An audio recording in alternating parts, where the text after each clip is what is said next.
So, what we're doing here with revenue is we are simply reporting on month over month and giving you a summary of how we're doing in comparison. So, we're down 28% over last month. So, as I click into this, it will give me more granularity. Now, I can toggle on and off these quick filters so that I have the summary here that shows me this month's daily, last month's daily, as well as this month's cumulative to last month's cumulative. So I can see where the gaps are occurring. Now, instantly, I'm seeing these spikes of data once per week. So my next logical question is, we're down 28% over last month. Why? So instead of just reporting on what happened, we give you these toggles and these filters to help you understand why it happened. This allows for ad hoc analysis and for deeper understanding of what is going on in your business. For example, I would want to know, it looks like these spikes are happening once a week, so I probably have some repurchases or subscriptions. So are our repurchases down or are our first orders down? Instantly, I can see that we are up 11% over last month on repurchases. So that's great news. But that also leads me to believe that we are way down on first orders because, as you can see, this is an average that correlates everything together. And so we want to break down these variables to really see what we need to go and take action on in order to improve this. All of these dashboards are built on taking action and giving you more insights so that you know why things happen, not what happened. Now, in addition, we can separate out source data. So if you have multiple merchants, multiple accounts, multiple different stores, we can have those all here so that you can toggle them on and off without having to log into the different systems. In addition, we have a lot of customers that are doing discount codes for influencer marketing, for affiliate launches, for newspaper ads, right? For things that are a little bit harder to track digitally, we can layer that in. In addition, we can overlay UTM codes here in order to understand source data to see where those sales are coming from. So this is month over month, and then we also have year over year, so that you can see these patterns over time and really start to see if there were just trends because of seasonality, right? Or if we're up because of difference in our marketing efforts and in our sales. So now we're going to dive into the deeper stuff. This is simply to help you understand where we are right now in the state of the union. Now, customer lifetime value. This is fascinating because we've seen customers grow 300% just by understanding this metric. So let me simplify this for you because there's a lot going on. This is broken down into cohorts of the customer's first purchase month. So that is to show you trends over time because your marketing efforts are never changing. Your customer journey is always in flux and flow. And so we want to see if it's improving or decreasing over time. But let's simplify this. Let's just zoom in to the June data. Now here we've overlaid customer count to show that we have 337 customers from June.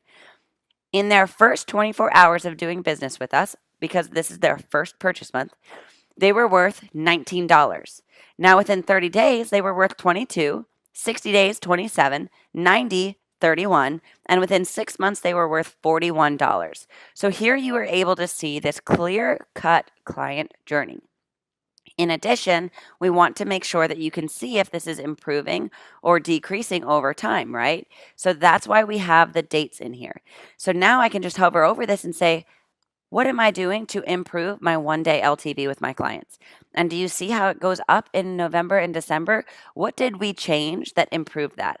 Overall, we have a positive trend because even in February, we're at $28, whereas before we were at $19. Are we doing the same for our 30-day, 60-day, 90-day, and 6-month? Now you can see this drops off because we still have the power to positively impact the clients who came in October, November, and December because they haven't been with us 6 months.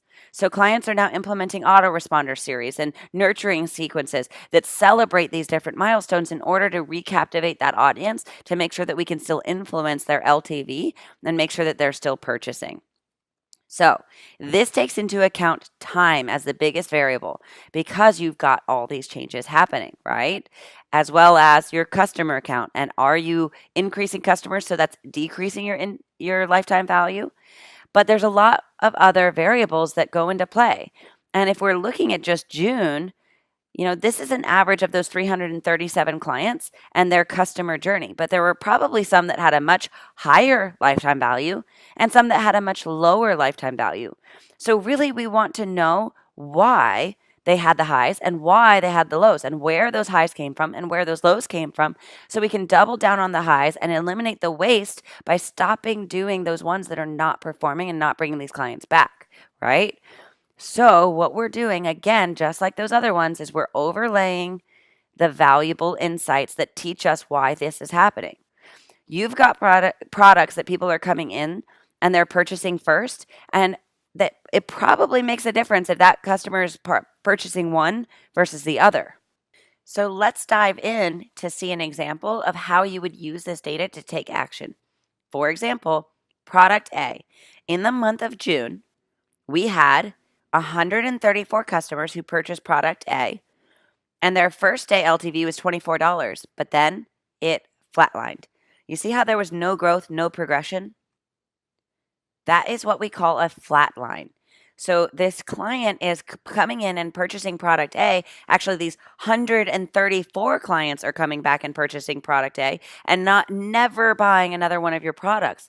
They're not indoctrinated. They're not buying into anything else that you have. So either A, this product doesn't align with your other offerings. B, it's a terrible product and it doesn't have value. Or C, the clients aren't being educated in this nurturing sequence or when they purchase this product as to what else is available and what else you offer that they might want or need. So let's look at the inverse. Let's look at an example that has a really great LTV journey. So here, product C is only $3. It's less than $3. So customers are coming in and purchasing that.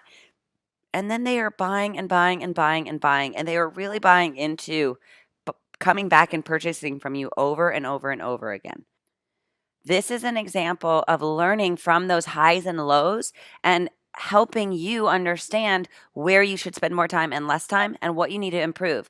Because this, when we select all, is an average. And unfortunately, most businesses that we work with are operating from some sort of average LTV that loops everything in together and doesn't get granular so that they don't understand how they can increase this. By breaking it down into these variables, you have black and white answers as to where you need to improve and what you need to do more of. Now, that's just with the product. Now we get into source data. We can loop in the UTMs here, and we can show you Facebook versus Instagram versus affiliates versus individual ad campaigns, right? Source data, looking at the product or where they came from. Did they come from Shopify and then Amazon, or Amazon and then Shopify, or just Amazon, right? And then those discount codes again. So here we're really able to tell a million different stories and show you where to improve. So instead of you having to go in here and click on Facebook and realize, ooh, Facebook was not doing good in June. But if I look at this is why we overlay customer count. There was only one customer. So let's look at some less skewed data. Here in June, we only had one customer. It was worth $18 and flatlined. But then by July, we started increasing our customer count to 27 and 35.